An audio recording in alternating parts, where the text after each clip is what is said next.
betaal die prys. Jona 2 vers 9 sê, ek daarenteen sal aan u offer met 'n stem van lof, wat ek beloof het, sal ek betaal. Die heil behoort aan die Here. Ons gesels oor geestelike gewoontes, die maniere hoe ons geestelike lewe inrig. Onthou, ons moet dit doen. Ons moet die ruimtes in ons lewe vir God maak. Hy gaan dit nie op ons afdwing nie. Dit kos natuurlik 'n prys om te bid, te gee, by te woon ensovoorts. Daarom noem ons dit ook geestelike dissiplines. Nee, dis nie wette nie, dis voorregte, vreugde, geleenthede.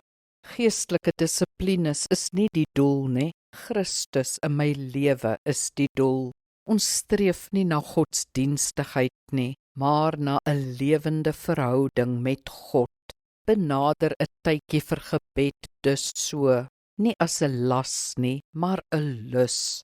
Al moet jy moeite daarvoor doen, dis die offer werd. Betaal die prys met 'n glimlag. Die beloning is Christus in jou dag. Kom ons bid saam. Lofwaardige Here, ek wil tyd maak vir U soos ek kan.